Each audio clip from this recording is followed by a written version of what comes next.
Bonjour, bienvenue à Arcade-moi ça. Aujourd'hui, deuxième partie sur la restauration de l'Afterburner. Je crois qu'il y en a plusieurs d'entre vous qui doivent se demander où est-ce qu'on s'en va avec l'écran. J'ai laissé ça sur une note qui en a fait vibrer plus d'un quand j'ai menacé de mettre le LCD. Cette technologie tellement ravageuse dans ce qu'on appelle la nostalgie des bornes d'arcade. J'adore le feeling des CRT, je déteste tout autant travailler dedans pour les réparer.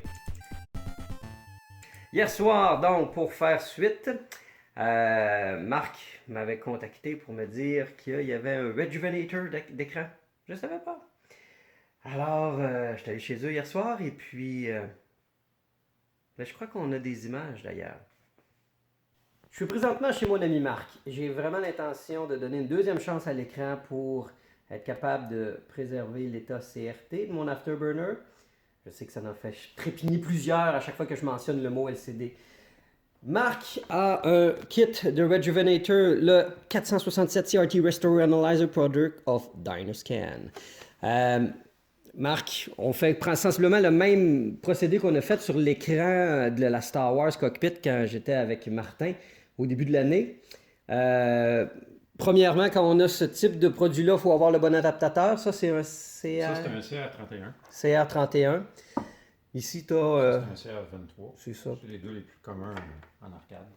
On a fait un petit test tantôt de l'écran avec un signal generator. Comment dire, une énorme saturation de vert. Il manque de bleu, il manque de rouge et la luminosité n'est pas incroyable. Marc est venu au même diagnostic que moi qu'on a besoin d'y donner un petit peu de kick sur les canons parce que ce qui arrive rapidement quand on a besoin de faire, corrige-moi si je me trompe, quand on a besoin de faire une réjuvénation des canons, c'est l'oxydation qui s'accumule sur chacun des canons, parfois plus sur un que sur l'autre, ce qui fait qu'il y a des couleurs qui vont prendre le dessus quand un autre canon commence à être oxydé. Dans ce cas-ci, ce qu'on présume, c'est que le rouge et le bleu sont grandement affectés. Exactement, c'est exactement ça. C'est une accumulation de carbone. Fait que ce qu'il va faire le Rejuvenator, c'est qu'il va envoyer un voltage plus qu'ordinaire dans le but de le faire chauffer jusqu'à temps que le carbone qui est accumulé tombe. Il brûle. Brûle. Et fasse une petite poudre. C'est ça, fasse un petit nettoyage des canons. Good. Ça fait que, première étape de ça, si je me rappelle bien, on met toutes les knobs à gauche. Oui, on éteint toutes les settings. La chose qu'on va faire, c'est qu'on va le mettre à setup. On va attendre qu'il réchauffe un petit peu. Les 3 meters en ce moment, il y en a un qui dit qu'on est branché sur le 120 et qu'on soit bien à 120 volts. OK. Ça ici, c'est le voltage de la chaufferette. Donc, il faut mettre la chaufferette à 6.3 volts. Oh shit. La plupart des écrans utilisés dans les jeux vidéo sont 6.3 volts. J'ai évidemment regardé le numéro du tube dans le petit manuel avant. Ah oui, c'est vrai, ouais. Mais c'est pas mal toujours ça. Donc là, on est à 6.3. Ensuite, on va monter le voltage du G1 à 50 volts. Là, le but, c'est qu'on va faire ce qu'on appelle le set cutoff. C'est que ça, ce que ça va faire, c'est qu'on augmente tranquillement le voltage ici jusqu'à temps que l'aiguille monte d'un petit cran. L'as-tu vu monter? Non, il a fallu que tu te rendes jusqu'au bout. Je me suis rendu jusqu'au bout, il n'a pas monté même. Eh ben. Ah, lui, on le sent. Et on le sent jusqu'au bout, puis il n'y a pas grand-chose qui se passe. OK, donc, notre diagnostic est peut-être justement bon. Là. On voit que le rouge et le bleu ne réagissent pas. Là. Le rouge et le bleu ne réagissent pas. Fait qu'on va aller du mode test. On va regarder ce que ça fait. Puis là, ça n'a pas l'air de faire grand-chose. Ce qui est un peu anormal. On serait supposé voir un egg glow. Ah, il y a eu la petite vibration dessus, lui. La petite vibration. Là aussi. Lui, il a de l'air moins pire. Hein, c'est le vert. Le vert, c'est celui qui marche. Je pense que ça va prendre une restauration. Ouais, hein? D'habitude, les aiguilles montent un peu, mais là, ils ne montent pas partout. Ouais. Fait qu'on va commencer par un clean balance. Il y a deux façons de faire ça. Il y en a un plus soft, puis il y en a un qui est vraiment un kick d'un gosse. Clean balance, on commence toujours par ça. Ça fait juste m'envoyer un peu plus de voltage pour essayer de nettoyer les fusils. Mais quand ça ne marche pas, ben, l'autre, c'est beaucoup de voltage, mais lui, il est plus dangereux. Ouais, c'est ça. Sur un écran que, Parce que c'est ça qu'il faut savoir, c'est que oui, on est en train d'essayer de redonner du kick, mais ça reste que ça a une durée de vie limitée. Et ça en a déjà beaucoup dans le corps, et il y a des bonnes chances que si on y va trop fort, on puisse faire carrément un court-circuit, un short, et qui fait que le tube est fini pour de bon. C'est un risque. Il n'y a rien de magique dans la vie. Une autre affaire qu'on peut faire quand on est sur le test, on peut peser sur focus, puis la lumière allume, ça veut dire que le focus marche. de toute façon, tu avais une image, puis ça avait de l'air... Oui, oui, oui. Fait qu'on va le mettre sur Restore. Puis là, on est à Clean Balance. Fait que ça, c'est Le plus soft. le plus soft, le nettoyage. On va commencer par le rouge. Là, je vais peser jusqu'à temps qu'il baisse. Puis là, rendu là, on l'arrête. On va faire la même chose avec le vert.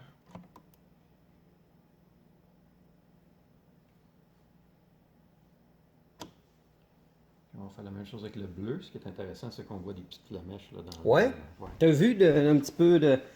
Je peux peut-être éteindre les lumières. Ouais, pour nous donner un petit peu de... Ah oui, on voit carrément le néglo. On l'avait pas Ouais, tantôt, là. Là, on le voit. Je vais peser sur le bleu pour faire la Ah, respiration, puis oui. là, on devrait voir des petites flamèches. Absolument. Là. Magie en action. Bon, OK. OK. On va recommencer le processus. On va mettre ça off. On va aller au setup. On a encore 50, 6.3. On va faire le set cutoff. T'es bon de te rappeler ça pour... moi, il faudrait que je sois tout le temps en tête dans le manuel. Ouais, j'ai lu le manuel tantôt. Test, voir ce que ça dit. Et Ah, on est pas mal mieux que tantôt. ouais, le rouge et le vert commencent. Le rouge et le vert ont augmenté. J'ai l'impression que le bleu, il a envie un peu, mais... Ouais, puis on va y refaire un autre petit coup au 3. ouais. Donc là, on est encore à Clean Balance. On va refaire le rouge encore un peu. On va faire le vert. On va faire le bleu.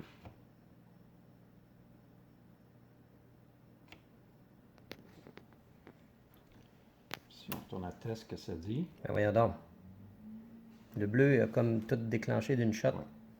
C'est impressionnant, là. Il n'y avait aucun mouvement dans le bleu, là. Non. Quand on vient de faire le nettoyage, ce qui arrive, c'est que le cut-off, là, il n'est plus ajusté. Fait que Ouais. quand on vient à test, ça ne reflète pas nécessairement la réalité. OK. Fait que là, on va retourner faire notre set cut-off. Le fameux petit kink dans l'aiguille. Ouais, fait que lui, il est correct. Là, il y en a un On là. va essayer lui. Lui, il est correct. On va essayer lui. Oh! lui, il a Ouais! monté. Donc, on va retourner à test, voir ce que ça dit. Puis, Hey, c'est probable. ça s'améliore. Un Ça autre s'améliore. petit coup de rouge et de bleu, je pense. Ouais. Ouais, parce qu'il faut y aller vraiment petit pas à petit pas. Hein. Ouais. Faut pas s'emballer. Donc, on va le laisser 30 secondes. Ah oui? Oui, on est supposé de le laisser 30 secondes. OK. Les condensateurs se changent avant de faire J'ai peut-être été un peu vite tantôt, c'est pour ça qu'on a... Ah, mais c'est bon, ça. Je savais pas ça. Écoute, on s'ouvre une petite bière en attendant? Hein, est-ce qu'on consomme du Shanghai's Beer On peut Authority? certainement faire ça. Et pas n'importe quelle bière. À Allentown, avec Mathieu, on est allé au Shanghai's Beer Authority sous les conseils de mon ami Martin Dompierre et on peut se faire son propre 6-pack. J'ai pris plusieurs bières dont la Sweet Baby Jesus Chocolate Peanut Butter Porter et la Old Leg Umper Roberts Porter. So many legs, so little time. Alors, Marc, je te laisse choisir lequel que tu préfères entre les deux, la Sweet Baby ou la Leg Umper. Wow. Écoute, prends la Sweet Baby Jesus. Quand je t'ai envoyé la photo, je savais que... ouais. Hey, gars. Parce que là, je pense que on a...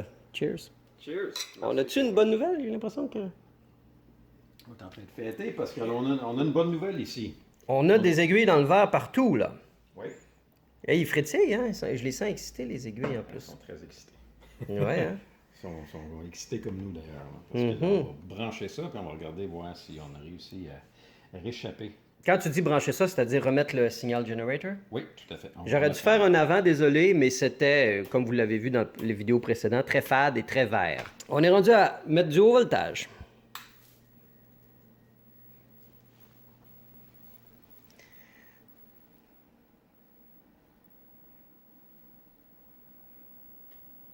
Déjà là, c'est plus probant et il faut penser que j'ai baissé mon screen presque au minimum. C'est beaucoup mieux quand même. Ben, premièrement, juste le bleu est vraiment là. Il n'y avait absolument aucun bleu. Ouais, écoute, tabarnouche, c'est le jour et la nuit, là. Ouais, c'est... Il n'y avait aucune couleur, tant. Il n'y avait aucune couleur, OK? C'était vert. Toutes les zones là étaient vertes. Wow, OK. C'est fabuleux, ça. Oh là là, hein? On se bat pour pas mettre des LCD là. C'est pas par paresse. Mais ouais. Ok, parce que là en plus, écoute, j'ai des settings de brightness contrast qui sont quand même assez bas aussi. Oh ouais, là, je bave de partout là. On va dial day in ça au mieux qu'on peut, puis je vous remonte le résultat. Qu'est-ce que vous en dites? On a vraiment été chercher énormément de brightness dans l'écran. On a taponné pas mal avec tous les settings, le Python, brightness, contrast et screen. Et puis, on a été chercher le maximum que l'écran a donné. On a évidemment le burn de Afterburner. Ça lui donne encore plus d'authenticité. Mais c'est une réussite sur toute la ligne. Marc, merci tellement, là. Je suis le premier extrêmement content de savoir qu'il va rester un CRT dans la Afterburner. C'était extrêmement reculons que j'envisageais le LCD. Ça va pas nécessairement toffer encore 20 ans, mais pour le temps qu'on va le vouloir jouer, pour nous, ça va être satisfaisant. OK, on va voir tout de suite directement ce que ça donne dans la machine. Pas pire, hein? Merci Marc. Merci Marc. On regarde-tu ce que ça donne? Je viens de finir de le brancher, de tout l'installer. J'ai nettoyé tout l'intérieur, j'ai fait les branchements, j'ai vérifié mes connexions en 8 étapes. Et ben voilà, on va brancher ça.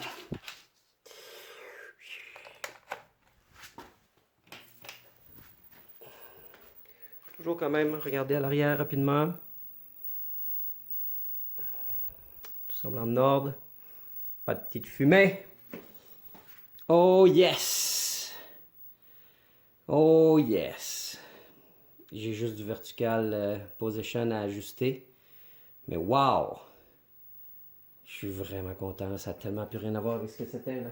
Je vais juste le baisser une petite affaire. Ah, que j'ai des belles couleurs maintenant. Très, très, très cool. La seule affaire qui bug un peu dans l'écran, c'est le Red Drive. J'ai beau essayer d'ajuster le potentiomètre, ça n'a aucun effet. Fait que j'ai comme beaucoup trop de Red Drive en ce moment. J'ai comme envie de laisser ça de même pour l'instant. If it works, don't fix it. Bref, faire pire que bien. Ben, c'est ça. Ça fait que ça va rester de même. J'ai refait une légère passe de tune-up d'écran juste pour ajuster le vertical et tout.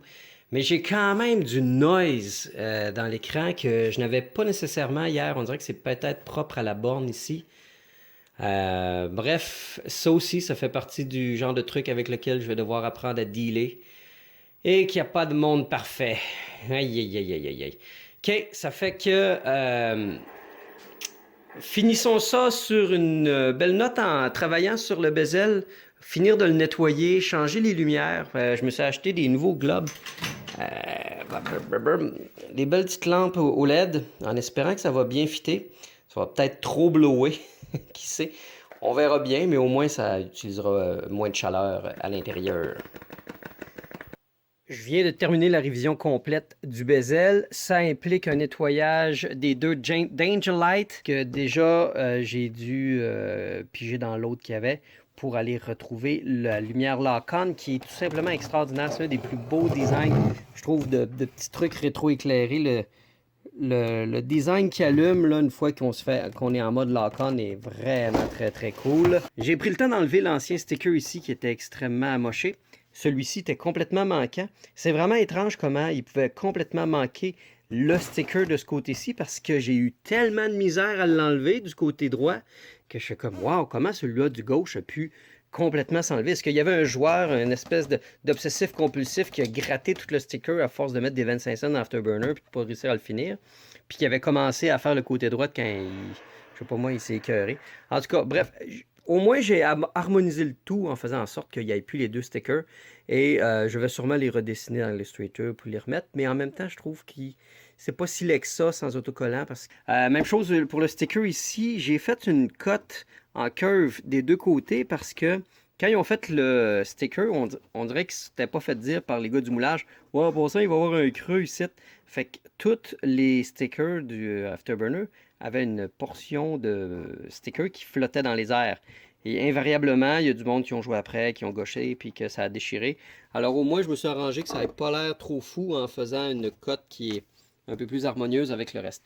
Toutes les bottes aussi ont été repeintes en noir, ce qui fait que c'est déjà plus agréable à l'œil parce qu'il était évidemment oxydé, brunâtre, grisâtre. J'ai nettoyé le verre à fond. J'ai enlevé le One Game 50 Cent sticker que lui a très bien décollé. Il me reste cette scratch ici à être capable de faire partir. Éventuellement, je vais la frotter avec mes produits Novus, comme par exemple Novus 2 et Novus 3. Ça peut faire des merveilles sur certains plastiques. Il y en a qui réagissent mieux que d'autres. Souhaitons que lui, c'est le cas. Installons-le dès maintenant. Cessons de parler et regardons ce que ça donne une fois que c'est rétroéclairé. J'ai installé les lumières LED 45 watts qui sont en fait genre 5 watts mais qui en donnent 45. À l'origine, c'est des 25 watts et j'avais peur que ça soit trop bright, mais finalement, c'est parfait. C'est juste parfait comme intensité de lumière. Dans la traction loop, là, on n'est pas dans le moment où ce que ça clignote. Ça devrait recommencer dans un instant. Mais somme toute, je trouve qu'on est sur la très bonne voie côté esthétique avec la machine. Le bezel a pris un grand coup de jeunesse. Il reste après ça à me trouver peut-être un autre speaker Rhythm 30 watts. J'ai enlevé le 10 watts. Déjà là, ça sonne beaucoup mieux. Il y a un peu de bass. La bass était complètement absente avec les haut-parleurs d'origine. Il reste le problème de noise dans l'écran qui m'agace quand même beaucoup. J'espère être capable, on dirait que ça paraît moins en ce moment, là, mais quand on joue, ça peut être vraiment tannant. Là, ça fait vraiment du... Bon, on le voit bien là. Vous voyez, c'est pas un effet à cause du refresh. Ce que vous voyez comme tout effet, c'est exactement comme ça dans la réalité. Très, très tannant. Ça nuit un peu à la lecture. Puis on s'entend que dans Afterburner, de l'information, il y en a beaucoup à la seconde. Alors, on veut une image nette. Si on fait un récapitulatif de ce qui reste à faire sur la machine, essentiellement de l'esthétique, et j'ai eu une très mauvaise surprise récemment quand j'ai enlevé le duct tape ici. Je pensais que j'aurais eu droit à un trou comme celui-là, mais non, j'ai un trou béant. Ça va impliquer de retirer la corn door, de remettre une pièce de bois à l'arrière. En fait, je vais carrément faire un emporte-pièce. Je vais essayer de creuser un rond pour être capable de fitter un autre rond de bois pour que ça rentre bien tête, parce que c'est sûr que je ne commencerai pas à essayer de boucher ça avec de la potée, on s'entend. Alors, après ça, nettoyer la plate. Ce que je vous dis là, c'est, je vous en avais déjà parlé, le T-molding ici, le coin qu'il va falloir que je recolle un petit peu de résidu de colle sur le côté. Je me tâte encore à savoir si je vais changer le T-molding, T-molding original noir en ce moment. J'aimerais ça peut-être mettre un T-molding argent. Ouais, je sais pas, j'ai un petit côté kitsch des fois, hein? Mais je l'avais fait sur ma High School Beer, j'avais mis un T-molding doré, puis j'avais aimé le fini. Dans ce cas-ci, je trouve que ça ferait un beau rappel avec la manette argentée, le côté métallisé de l'avion. Ouais, je trouve que ça pourrait être pas pire. Qu'est-ce que vous en pensez? Ou sinon bleu, rouge, jaune, mauve? Vos suggestions. Qu'est-ce que vous pensez? Je garde le T-molding ou j'en mets du nouveau? Hey, merci d'être à l'écoute. J'arrête ça là. Ça fait quand même à peu près un petit 20 quelques minutes avec toute la restauration de l'écran. Je suis enfin content de vous donner des nouvelles sur l'écran de l'Afterburner. Ça fait que on se dit à très bientôt. Mais avant de redonner des nouvelles d'Afterburner, c'est sûr que je suis tellement sur le dernier mille avec la Playboy que c'est ça qui va être priorisé dans le courant de la semaine. On se dit à très bientôt. Bye!